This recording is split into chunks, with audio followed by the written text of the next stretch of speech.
Right, everyone, thank you very much for staying with us. Nigeria moves up in 2024 Corruption Perception Index, ranked 140. And I've been speaking with Larry Suraju, Anti-Corruption Crusader, Chairman Header. Thank you so much for staying with us, Mr. Suraju. So I was asking if this ranking is a testament to show some level of progress or commitment on the part of the anti-corruption agencies.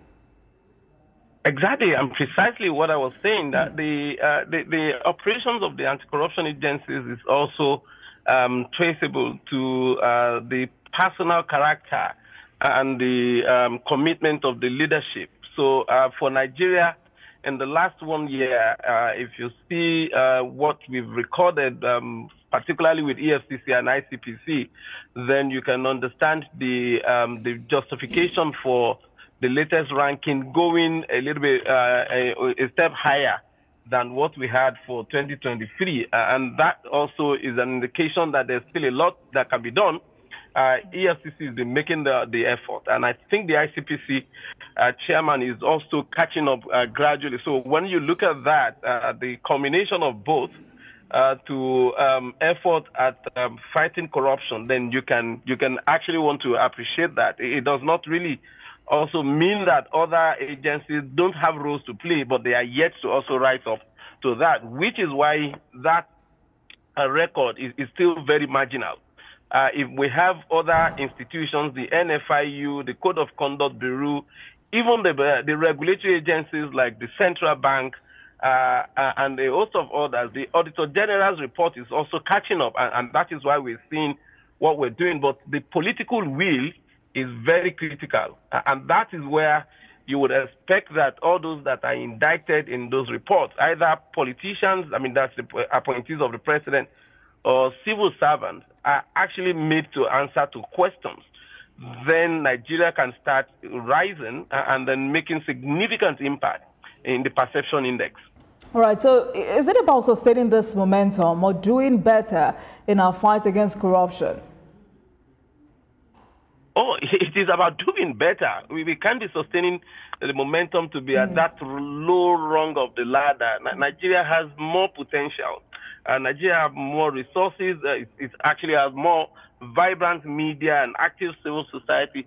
We have more than sufficient number of institutions and regulations and law that will make things happen. But it is important that we do better. We can't afford to be hearing about budget padding, parliamentarians asking for, kickback from vice chancellors and all the rest of that without any sanction or without any person being held accountable. And we want to say we sustain the momentum. There's no momentum to be sustained in that regard. It is about doing better and making things happen. Absolutely. And sadly for us all, Nigeria's corruption ranking has further eroded public trust in anti-corruption mechanisms. The EFCC has been entrenched in controversy, partly for its approach in fighting corruption, which some experts have described as selective, and for the character of persons that steered its affairs. How do we address the gaps in Nigeria's fight against corruption? What challenge does this pose to nation building? Well, for those who will want to criticize the EFCC, I think it would just really be a bit difficult to fairly judge its operations and activities and come to that conclusion.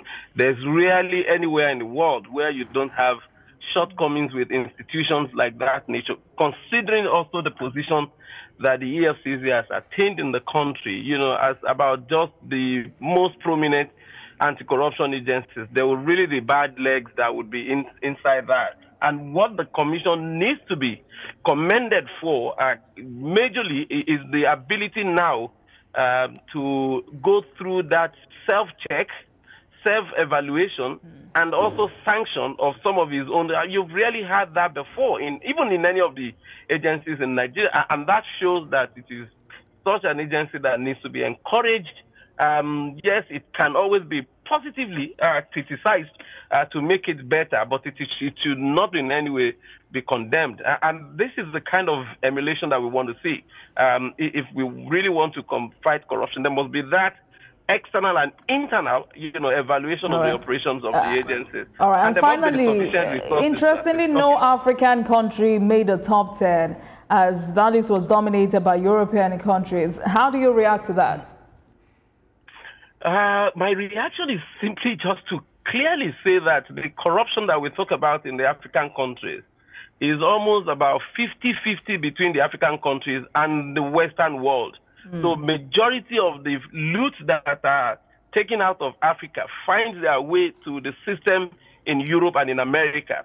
Like Yoruba people will say, the thief is not just the man who steals whatever from there, but all the enablers are culpable as the thief. So all those who allow their system to take and admit illicit funds are culpable as the African. All right, then. Thank you so much for your perspectives. Larry Sirajo, Anti-Corruption Crusader Chairman Header. Thank you so much for your insight on this discussion. Thank you so much. Thank you for having me. Thank you. And thank you very much for watching, everyone. That marks the end of today's episode of Politics Tonight. But you can watch the repeat broadcast of this episode at midnight. Get in touch with us on our social media handles, Facebook, Instagram, and X at TVC News NG and at Olajumoke WO using the hashtag Politics Tonight. We're also on YouTube at youtube.com/TVC News Nigeria. I am Olajumoke Olatunji. Good night, everyone.